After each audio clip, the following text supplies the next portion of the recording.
My mom told me not to talk to strangers on the internet, but I'm glad I didn't listen. We are the Certified Noonas, your sisters in the love of Asian entertainment.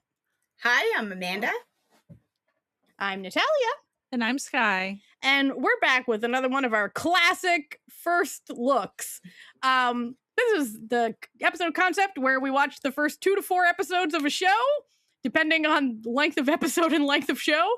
And then we come and tell you if we liked it and if we're going to keep watching it, what we thought about it. And this week, we checked out the currently airing Korean crime drama, The Prosecutor's Proposal, which you can watch on iQIYI and Gaga Ooh La La. Now, the fact that it is available on Gaga Ooh La La tells you one very important aspect about this crime drama, and that is it do be gay.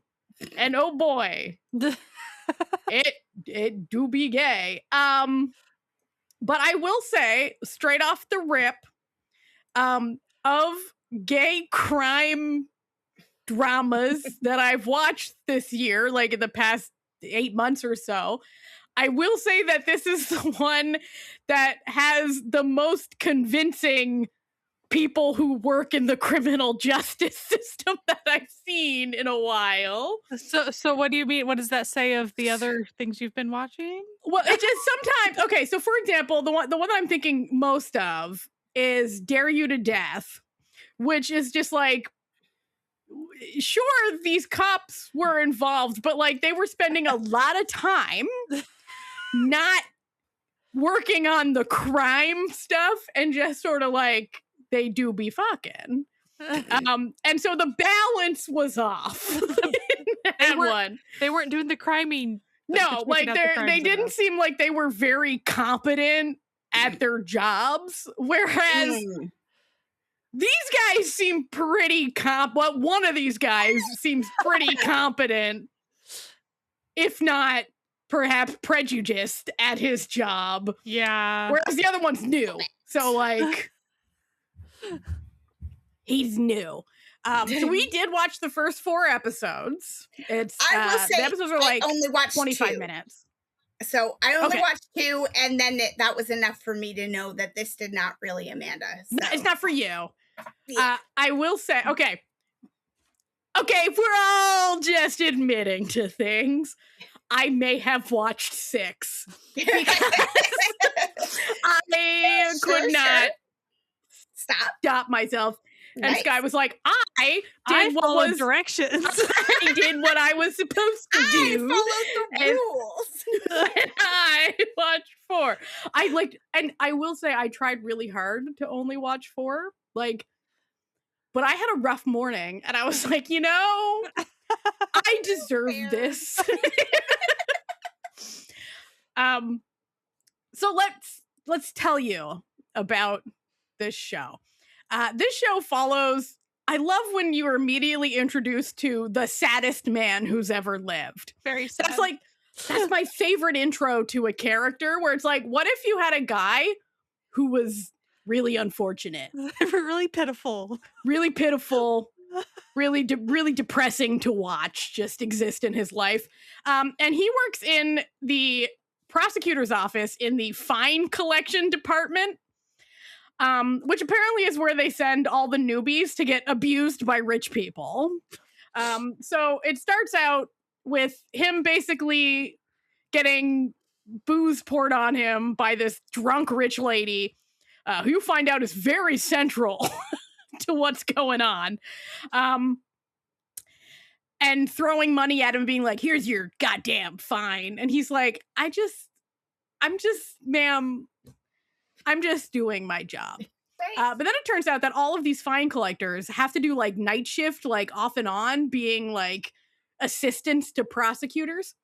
And it just so happens that he's on the night shift with the hard ass prosecutor that nobody wants to work with because he's such an asshole. And wouldn't you know that murder doth happen, or a death doth happen.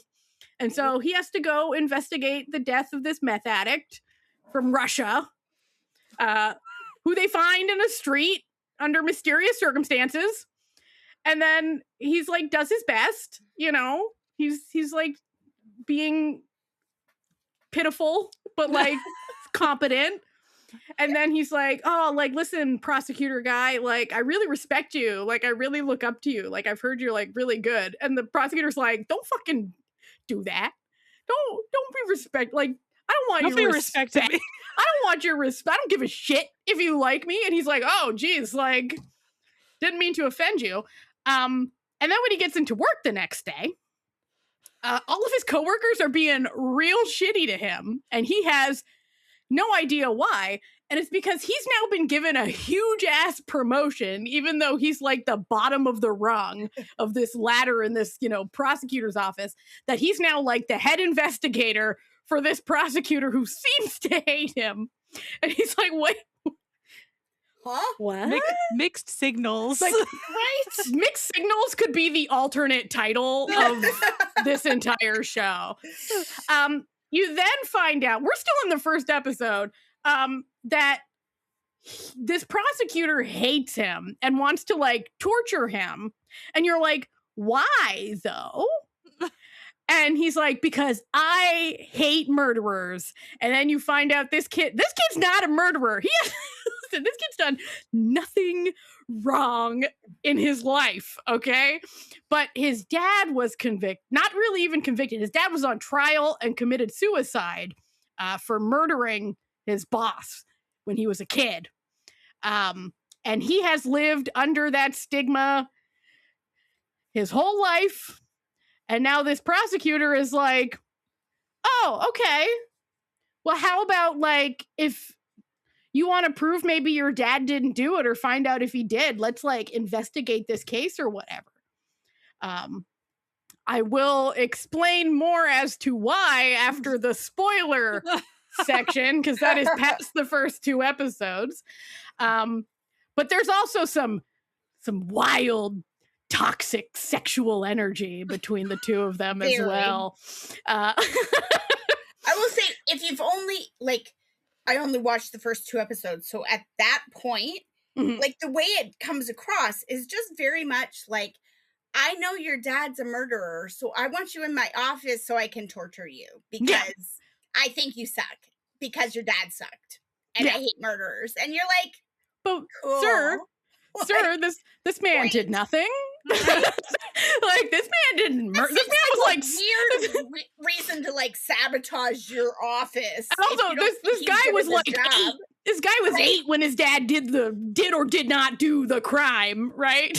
When the crime occurred, this kid was like in middle school. Like, he wasn't involved. First off, before we get into spoilers, that opening credit sequence. That song. Mm-hmm. The song is good. Good. The soundtrack on this thing, really good. And a lot of these like shorter BLs often have questionable production values. This one does not. This one has very polished production values, good acting, good writing. Like, it's really like hitting off like everything it's supposed to be. The set and location, like it. Yeah, nothing looks good.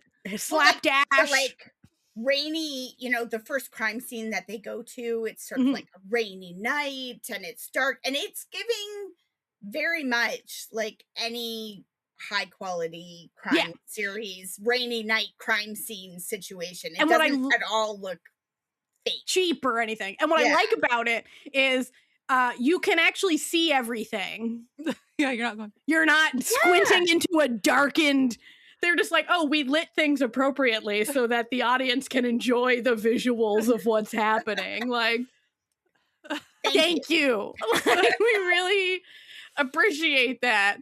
It's got like a really interesting setup. Like, there's this like interesting mystery involving this like casino and drug running and like murder. Like, it's all really like interconnected. And then it does follow sort of a classic sort of vibe where it's like you'll get a different crime in episodes 3 and 4, but it's somehow everything always connects back to like insights about the main crime that you're investigating. And it's really interesting. Like, it's just a really interesting show about the saddest man alive and his mean, sexually confused boss. And then you also have, so like, as far as in this prosecutor's office, like once he gets transferred, you know, you have the main like asshole prosecutor guy, and then you have this kid who is struggling. And then you have this third character. This third happy-go-lucky. I don't trust that man. Suspicious. He's too happy. He's too cheerful.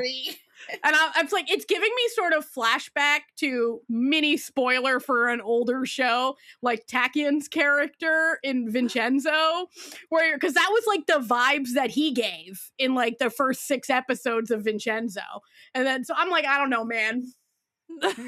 This character seems out of place. Either questionable, and you're gonna find something else out later, or he's gonna be dead. He's gonna be dead.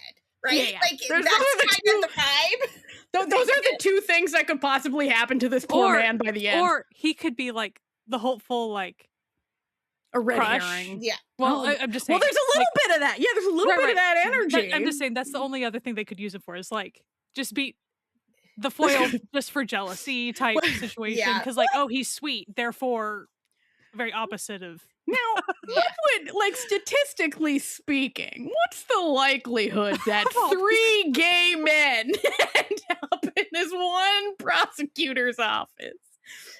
I mean, if BL life has taught me anything, well, that's true. Very, very high. Extremely like, listen, everyone's gay eventually in the world of BL. Like, all those guys that were in his first. Like the fine the straight men. They're all gay too. They're just mean. They're mean gays. They didn't want him. They were very upset that the new guy got up to like the next echelon in this gay prosecutor's office. What was so rough about that too, though, was that in the very initial scene with the drunken rich lady, they were super nice to him. They were like, man, you just gotta pay your dues, and eventually but also, you'll crawl up the ladder. And then the him. next day it was like, you suck. Like, but like, okay. To be fair though, also none of them helped him during that scene. They all just sat there and stared as he was physically assaulted by a drunk lady. Then they were, after she left, they were all like, oh man, like that really sucked. Sorry about that, dude. Like, yeah, true. I don't think you're good people. I don't think there's many good people in this. The evil gays. The society of evil gays. Now I think that's pretty much all we can say. Like, first, you know, impressions from the first 2 episodes, I was like, oh yeah. Oh yeah. Absolutely. This is going to go down smooth with old Natalia. I suspected, Amanda, you were not going to be too into the vibes of this one. Which I found the violence, like when he's remembering or having a dream or whatever about his dad, like stabbing the boss or something. And it's just like, that's a little graphic for you sounding than I need, you know? Whereas I'm just like, and you're like, okay. It's like, listen, I'm a well-known fan of the show Hannibal. Like, I'm just like, man, what's the screwdriver to the neck a few times, you know? Whatever.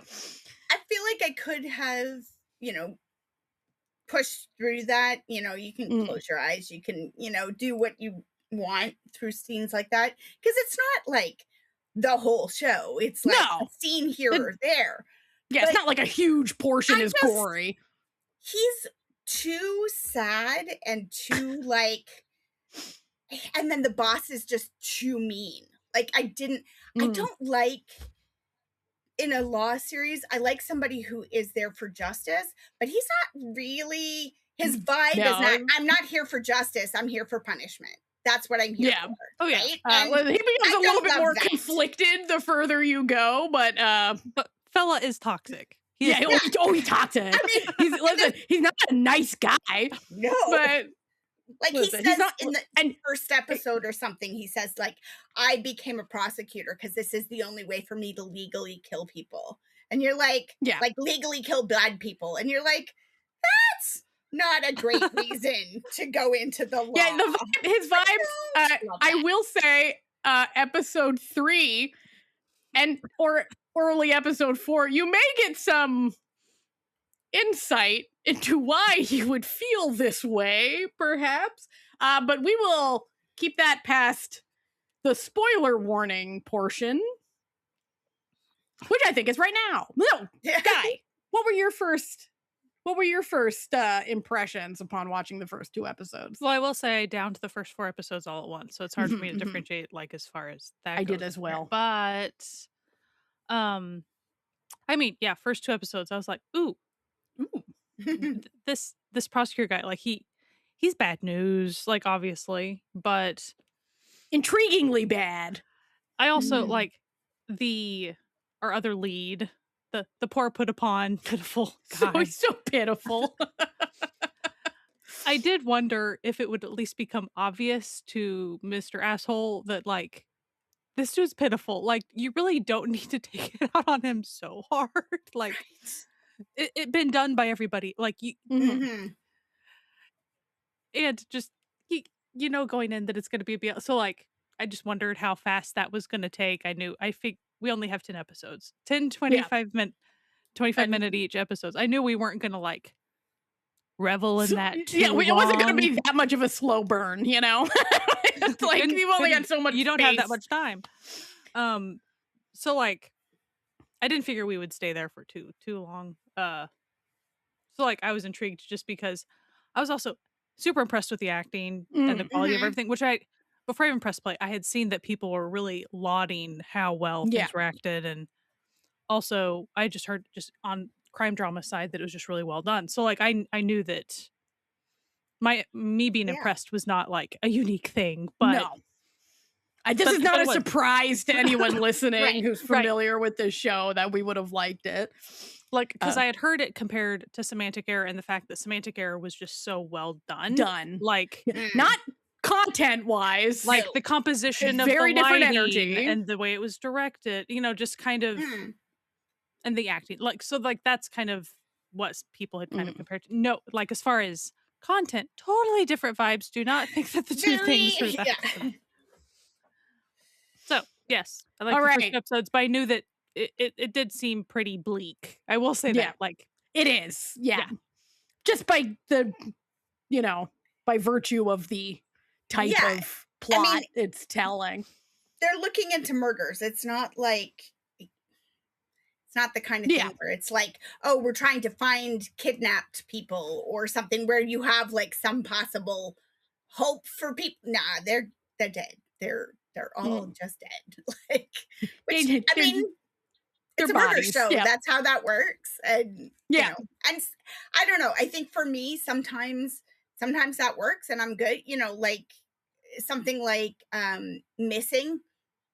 If they're in the village, then that means they're dead. You know, so you're like, okay, but it's still, the vibe is a little lighter, so I can kind of like, okay, these things are sad, but this one doesn't have this doesn't go light to balance out. No, and there's no comedic side plots happening in this. I guess that third character guy, like, he's a little funny for now, I guess. For, like, I'm not saying that as someone who knows, because, like, as of what I've watched, he still is. So I'm just like, but I'm just, my spidey senses, I'm like, he's too nice for like how everyone else in this is. Part of the point too, right? That might be the idea, is that if we put this, like, sunshiny character in here, it lightens the mood a little bit or something, like it. Yeah. You know, or maybe it's just, he's just a foil to make the boss look that much nastier, like worse. Look how great this person is treating him, and you are terrible. Like, stop it. No. So we will now be going into the next 2 episodes. So this was the spoilers. This was the spoiler warning. Forward. Don't come for us. So the big reveal, which I guess isn't that much of a reveal because it's in the plot synopsis on my drama list, is that the reason that the prosecutor hates murderers and also hates this kid is his dad was the one who was murdered. I made it just did a big face. Yeah, and he was the one who found the body as a teenager, and that sort of gave him large amounts of trauma and a vendetta like out of the gate. Yeah, right.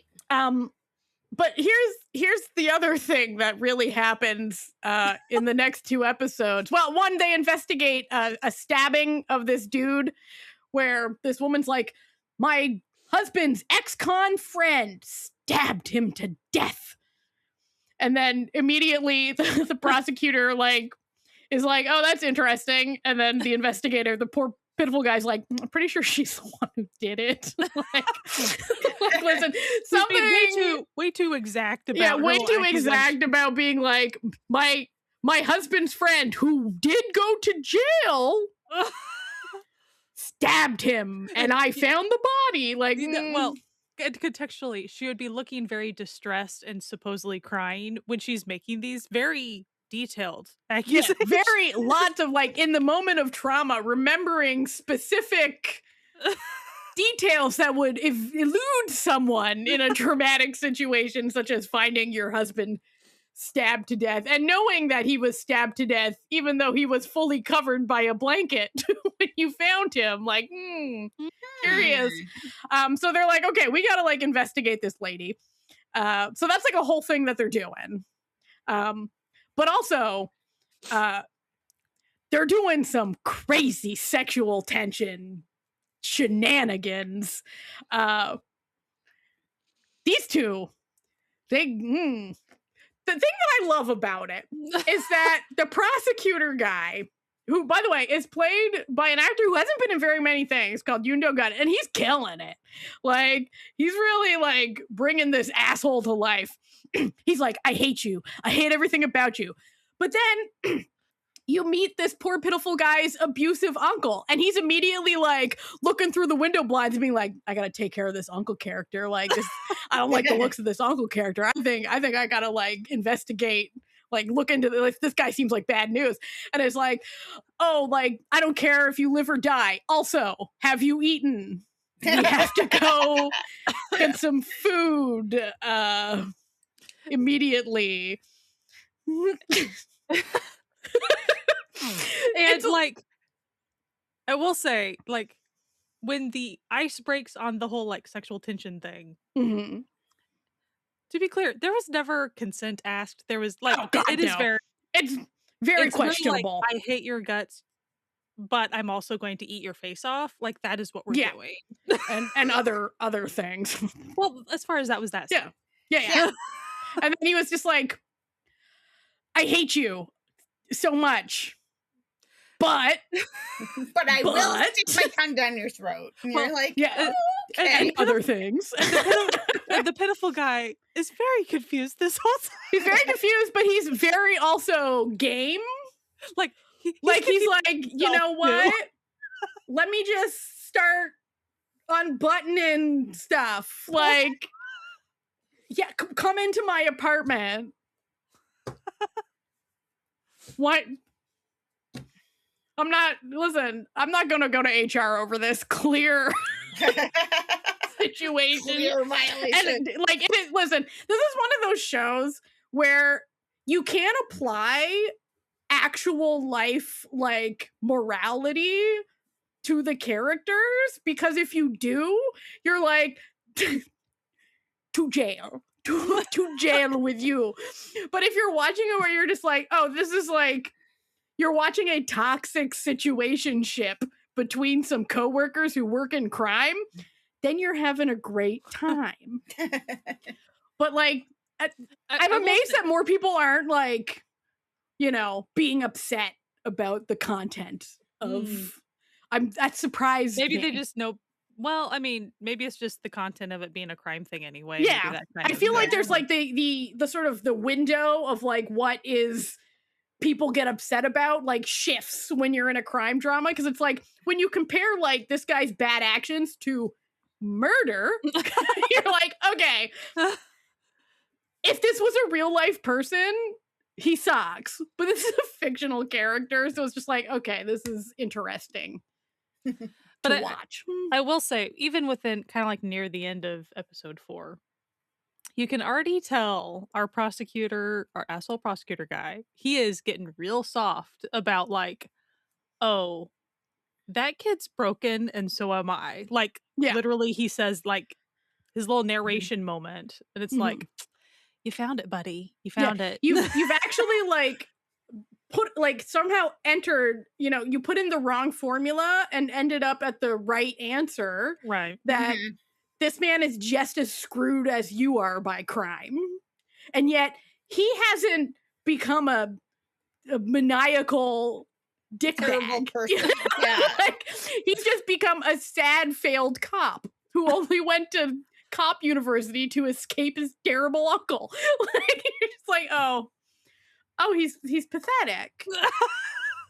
And it's just like, and while everyone had sympathy for this prosecutor character because his dad was murdered, and his life was, irrevocably altered by that, literally not a single person in the world had any sympathy for this other guy who was in the exact same situation. Also lost his father. In a violent manner, in the same violent crime. And I always find that like an interesting sort of like sins of the father thing, because I think that's the dumbest shit. The whole sins of the family trope, always. It just pisses me off. I mean, it makes for good drama. Yes, it's like really, it makes for a really like rich sort of mental character study.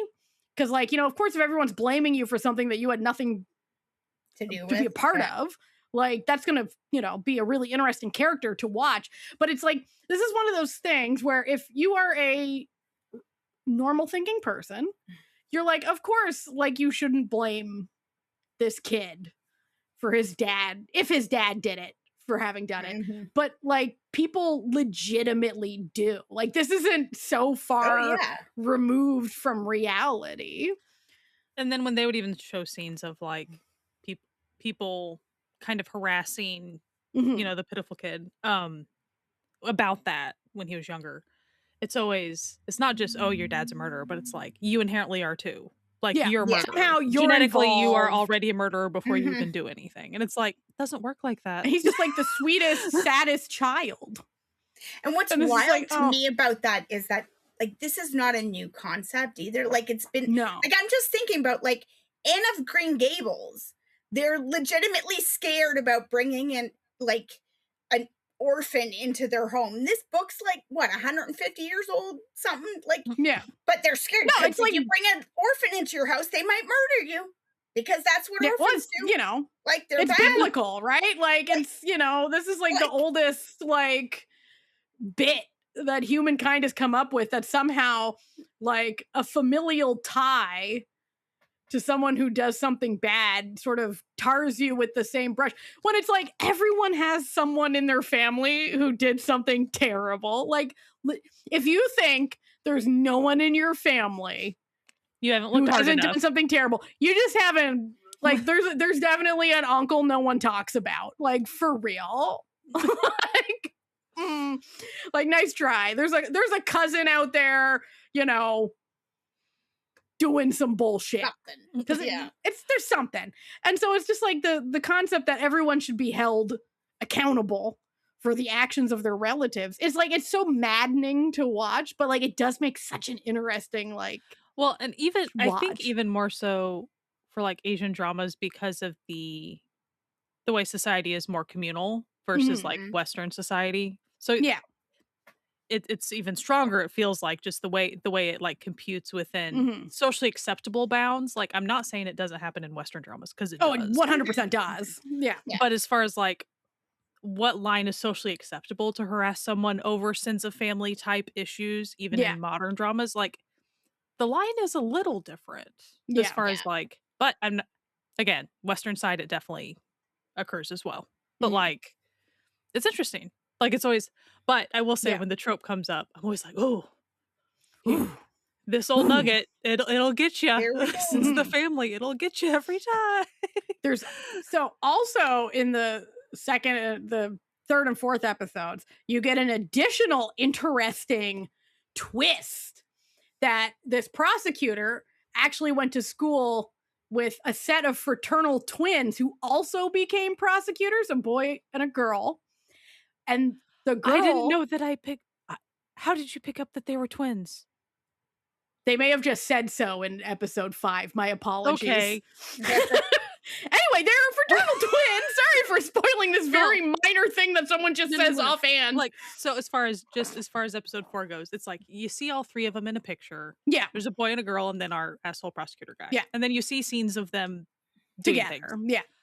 But that's just, but I just didn't know they were twins. Interesting. Oh, cool. Yes. So that actually adds another dimension to this, where she was very interested in investigating this casino and investigating this murder of his father, because she was like, the more I look into it, the more it doesn't make sense that his friend and driver would have murdered him for $1,000. Like, he's like, he made more than that in his paycheck. Like, it doesn't make sense. He didn't have huge debts. Like, something about this is wrong. Like, your dad's murder is weird. Like, the way it went down is weird. And he's like, oh, she's like, I'm going to keep looking into it. And he's like, okay, like, keep me going. And then the next thing you know, you find out that she then committed suicide, air quotes. Well, she also knew that the son of the quote unquote murderer, wrote in his diary and like submitted as evidence that like, hey, my dad didn't do it. Yeah. That I don't think my dad did it, because it didn't make sense. That's also a thing she highlighted. Yeah. And so it sort of adds an extra element to why he hates this kid so specifically, because he's like, well, he's just in denial that his dad is actually a murderer, which is like such an annoying thing that I have to deal with as a prosecutor now. And it's just like, okay, sometimes people are legitimately not guilty though, my guy. Yeah. I just want to like put out there that people are wrongfully convicted of things all the time. And then you sort of find out that like there's a police station that's close to this casino that may also be less than savory when dealing with the rich family that owns this casino, and maybe letting the drunk lady from episode 1, who is the sister of like the head of this family, get away with shit because, you know, rich chaebol bullshit. And so they have to like sort of investigate around these police officers, like, because they cannot be trusted. And then the prosecutor's like, not only can these cops not be trusted, little pitiful guy, you can't trust anyone but me, the guy who hates you. And as he glares over his shoulder at like the kind coworker, the kind sweet guy, like trying to pick up spilled coffee or some bullshit, and you're just like, oh, okay, uh-oh. So there's like a sense of like he's also isolating this kid like away from other people, but like you can't tell in these first 4 episodes if that's good or not, like if he should be yet. And you're just like, okay, like, is this part of some sinister plot, or is this like his way of like manifesting his, oh, I don't care about you, I really do care about you, like possessive, like, without even noticing he's being possessive. It's interesting. So like the characters are so fascinating in this, and like the story is really I'm like, so. And listen, I also want to say about our pitiful character. He does have a backbone, though. So, like, good. You see him get pushed around an awful lot, but it was either once in episode 3 or 4. Like, he stands up to the prosecutor guy a couple times, and he's like, and he's just like, I've had enough of like whatever this is, whatever like, this nonsense is. Like, what? And I'm not gonna quit. What? I know you keep telling me to quit. I'm not gonna, like, no. He's like, you will have to kick me out yourself. And he's like, well, I'm not gonna. No, you're gonna quit. No, I'm not. And then he's like, well, I guess we'll have to investigate the murder your dad may or may not have done together. Huh. He's like, I guess we will. I guess we will. But I'm like really fascinated by this show because it's so much better than I thought it would be. And it's like, I didn't think it was going to be bad. But like, I'm always just, I go into most shows with just sort of like, this will probably be fine. Like that's my for every show I watch, I go and going, this will probably be okay. And then I'm either like disappointed, vilified, or just really disappointed, verified, or really surprised, like pleasantly surprised. And this one I'm just like, whoa, well, this is good. And didn't we do an episode like about lawyer prosecutor type dramas? Yeah, like a while ago. Like we talked about the theme a lot. And usually when you have those characters, it's very like, there's not a huge archetype, but usually it is here for justice, whatever, unless you're corrupt. You definitely have the corrupt ones, so there's that too. But you usually don't have a guy that's like obsessed and out for blood and a prosecutor at the same time. It's like usually they have like slightly good intentions. Or at least they hide it better. Yeah. Like, whereas this guy's like, no, I just fucking hate criminals. Looking at the camera. Like him, dude. Like, little intense, my guy. Like, don't you love justice? And he's like, not really. No, I don't really actually give a shit about justice. Just hate crime. Just hate it. Don't care about being fair. Just hate crime. I feel like frequently, like especially with a BL drama, but it really any crime drama that also has a romantic angle to it, they frequently do one of the things well, but not both. And it like, you know, it's like the crime is really criming, but the romance feels like an afterthought, or the character development or something, or the romance is really romancing, but the crime is just, the crime kind of comes off like business in, you know, or like the crime comes off as like being, you're like, okay. Like, it just, drama. Or it feels like it just wasn't really thought out, so it's not a very like satisfying like twist or anything, and you're just like, oh, I guess. Okay. But this one feels like this crime is criming. Yeah. But the romance, this crime like is criming. Relationship at least is also interesting. It's zesty and it's interesting. Well, it's so fraught. Like it's very it's very, how on earth are they going to ever untoxic this dynamic? How are you gonna undo this you know? Like, ooh. Also, a side note, so end of episode 4, there's definitely some scene at the very end, which the rumor is that like Korea side, they're censoring out. Like it got too spicy. Too spicy for Korea. Now, I don't think they censored it out for us. We were going to leave it for international viewers. Yeah, and it's not that bad. Listen, it's everything for KDL, that was pretty far. That was pretty far, but like everything that needed to be shrouded in darkness was shrouded in darkness. You know what I mean? Like you see a vague outline of a buttock, a few lights hitting off a little, like, few pectoral muscles, you know, and then silhouettes of thrusting. And you're like, okay. Yeah. But apparently it's too spicy. The buttock will get you. Like they'll get you. KBL, they're like, they're like that outline, a silhouetted outline of a bare ass. I don't think in my R-rated crime drama, I don't think so. What kind of games are you playing? Yeah, is this like rated appropriate? Yeah, it is. Yeah, rated. Like this is rated R, and it should be rated R. This is not one we're gonna argue about. I will say, if someone said NC-17, I'd be like, no, okay. No. You gotta see crack if you're gonna be getting the NC-17 rating. All right, like if you don't see the full cheek, like just give it an R. Like, we don't need to play these games, and even like a cheek, I'm just like. NC-17, like, if you're not seeing everything, it can just be R. It's fine. 18-year-olds know what anatomy is. But, like, here's the thing. Well, you would hope. You would hope. But here's the thing. It's like, I would definitely rate things like are for the violence and crime aspects because it is very violent and crime. But I'm just like, for nudity, I'm just like, come on, what are we doing? Like, we've all got bodies. We don't need, this isn't as bad as watching someone get their head blown off. I'm sorry. I'm sorry, it's not. Like, this has bothered me for a really long time. That violence and like sexual content is somehow rated as equally it's damaging almost like there to should view. be separate ratings. Like, yeah.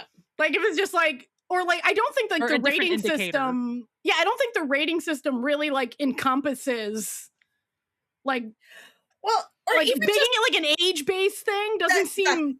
thought process that that you see a lot of, like, say, parents will be like, oh, well, yeah, but it's just rated R for violence. And you're like, Yeah. You are more okay with your like and that's what gets 12-year-old me. watching Well, murders than That's what sex? gets me. Well, Like, and that what are is we how doing? they end up with baby children watching Backrooms. Yeah. Where it's like, And- listen. And every other sure adult it's that's a- sitting in that theater is going, I'm sorry, are- no, why is why this are you child here? here? Why are you Oh. like, and it's just, that has always, I feel like a better system would just be sort of like a content warning system. Yes. So it would be like, okay, this, instead of it being like rated R, it'd be like, this contains like, graphic violence, nudity. And then just be like, you can make up your own mind. Or if like this contains sexual content and partial nudity, you can be like, okay, cool. I mean, that's Adult kind of how the themes. Canadian system works. Like, Yeah, the Canadian on system is just TV, adult. It'll be like, this is rated this for, drug use and whatever. And you're like, Yeah. okay. Okay. But it's funny sometimes because, like, on the TV series, it'll do that, but like they're rating the whole Series, the not whole the series. episode And specifically. so you're like, where was Like, it seemed Like, pretty tame. Like, that the cigarette that they were smoking? Is that the like high rated for Definitely. abuse? like, When things do rate just like per episode on those, though, like it's kind of Mhm. funny too, because like oh, you'll be trucking along, spoiler! and then you start on whatever, and you're like, what? Like, Yes. okay, Spoiler like- alert! I guess we're getting a drug episode. But I think that's like a much more like reasonable way to rate things than just being like 18 and up. And it's like, because like not every 18-year-old's the same. Like when I was 15, I could have watched this and been totally fine, but other people as 15-year-olds would struggle with it. You know what I mean? Like, and I think it just really depends. Because like, listen, I'm gonna be real. My dad was really into crime novels, and so I would read his like crime novels like in my early teens. And so like this sort of stuff doesn't bother me. Natalia, I don't know if you are all familiar with the current TikTok joke where it's like, computer, show me emo boys kissing. Like, I don't know if you've seen this one where it was just like, listen, I read fan fiction in my youth. This would have, I'm gonna be real, 16-year-old Natalia would have been all about this show. I'd have been losing my mind. I think the content warning thing too would be better for parents who are trying, right? Yeah. Because like I know my kid, like you were saying, not all kids at the same age, right? So like, Yeah. like when my son was getting into anime at like 13, he's asking people for suggestions and they're going, oh, Death Note. And I'm like, no, that no, let's work up to that. I know you, and that's gonna hurt your heart. You're not gonna enjoy it. Like it's not. Yeah. It's not something that'd you'll be like- enjoy. And he'll be like, oh, okay. And at that age, he trusts me because we did everything together. You haven't right? steered Like, him you're wrong out- yet, you know? Yeah. I'm like, Yeah. how about this? Oh, okay. Yeah, let's try that and stuff. But yeah, I Yeah. think you need to, like you look it up and you're like, my kid can handle this thing, but they can't handle that thing. And Yeah. like content Where warnings it's for like, anything. where it's like Not even, everybody like, is triggered by the same things, right? So yeah. Like not everyone like, for example, I don't find anything in this particularly worrisome for me personally, but Mhm. other people might find it too gruesome, might find it too toxic. I don't Well, like 22-year-old Sky was not used to someone getting stabbed with like an ice pick. Yeah. Mm-hmm. So like it would have been startling. You're like, but now 39-year-old Sky, she don't. I've been around the block. She don't care. 39-year-old Sky's just like, yeah, ice pick, knitting needle, knife. It's all the same. It's all the same. He's like a hard-boiled detective at this point. And her whiskey. All right. I'm too old for this shit. But this show is great. Like, if you like this type of show, this show is great. Well, I was telling Natalia before we started recording, I was like, I have no idea what's going to happen. Yeah. Like, these two, I have no idea what we're doing. Like, I'm excited.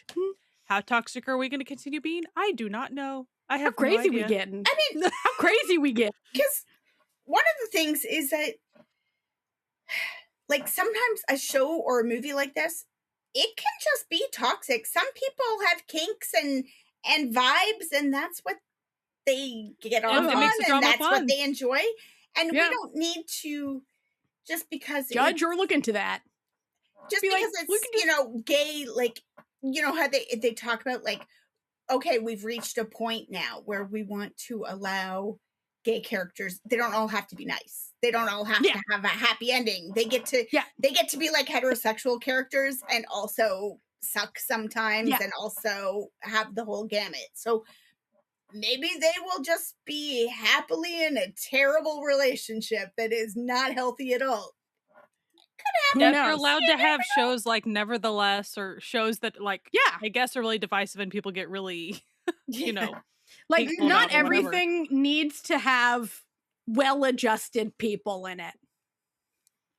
That's just, it's true. Also, let's be real, if these characters were well-adjusted, this show would not be half as entertaining as it is.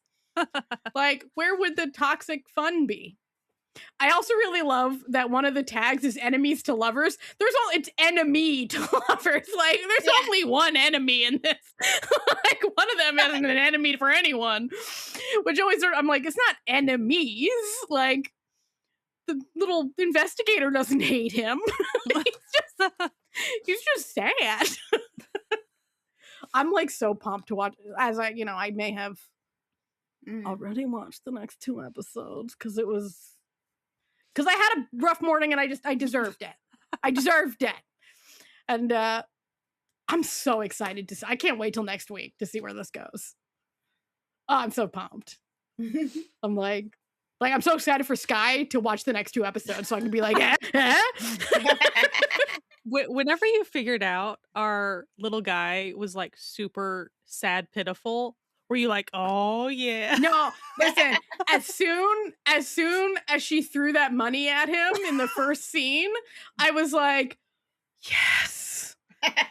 He's so pathetic. He's so put upon. Oh no. And then when you meet the prosecutor for the first time and he's just such a dick, I was like, oh, inject it directly into my veins. Like, this is so toxic. Because I like mess.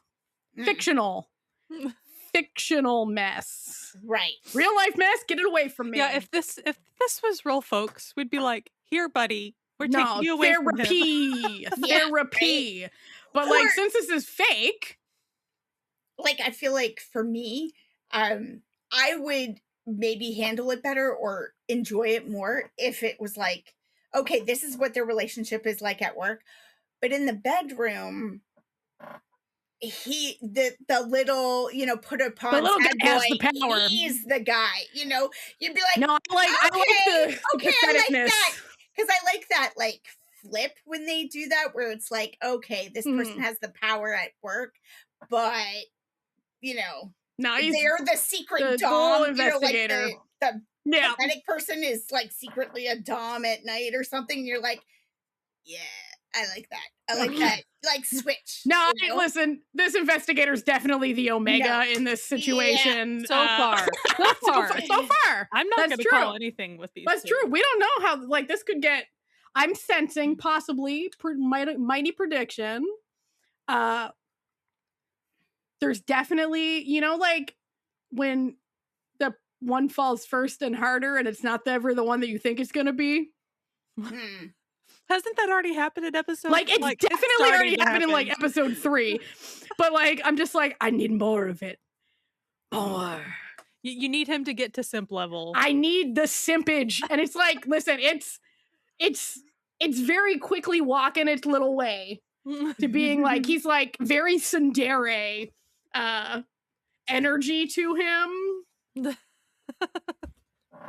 That's how Amanda likes. Not Amanda. I Natalia. like Natalia, yeah.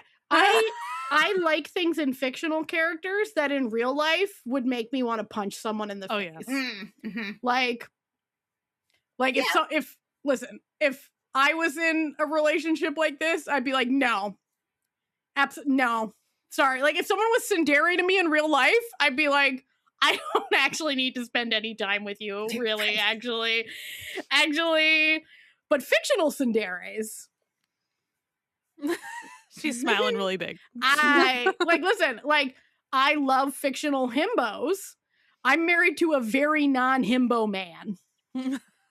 So the idea of it is more fun than the reality of it, which is why fiction is fun.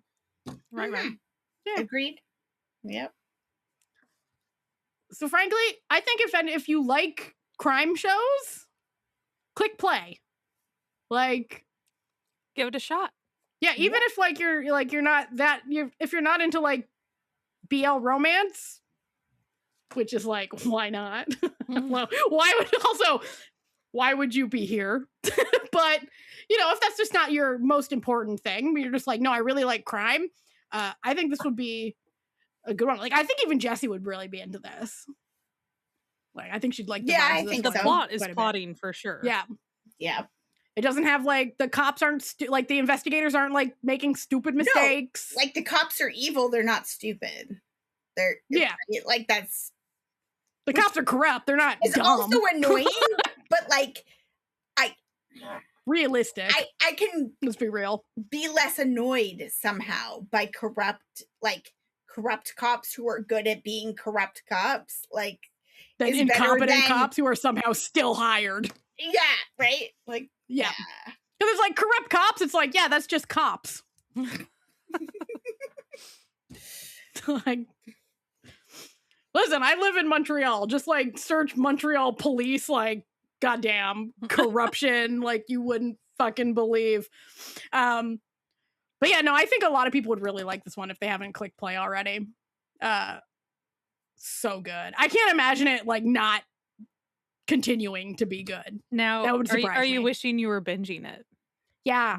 But now I'm just going to be like, just gripping the edge of my seat, waiting for next Thursday so I can watch the next 2 episodes. I do like that it does 2 a week. I do like that it does 2 a week. Because like, I feel like if it was 1 a week, I would just be like, why do you hate me? Huh? But yeah. We think you should check it out. And you know what else we think you should check out? Our past episodes, if you haven't already. And you can find them all in audio, mostly wherever podcasts can be found, but also in video on YouTube if you prefer video. And you can also go to our website, certifiednoonas.com. Certifiednoonas.com. And all of our episodes are available to listen to and watch there as well. And we will have linked where you can watch the shows and have time codes and that sort of thing over there. And if you want to support this podcast, like the incredible people do, you can go to our Patreon at patreon.com/certifiednoonas and join the Found Family. We really love our Found Family. They're the best. They've been supporting us for almost 8 years, and we just think they're great. And if you want to follow us on socials, we're on Bluesky and Instagram. It's always at Certified Noonas. Easy to find. And you can also join our Discord. It's free for anyone, as long as you're cool. And by cool, I don't actually mean like cool. I just mean not terrible, not a bad person. And if you are, we will just boot you. So like, it's really, and links to all that can be found on our website and down below, wherever you're consuming, either in audio or video form. Anyway, it's super hot where we are still. It got like a little cooler today, but the heat returns. So please stay hydrated this summer, wherever you are. If it is warm where you are, please drink water and take care of yourself and keep enjoying Asian entertainment. We'll see you next week. Bye. Bye.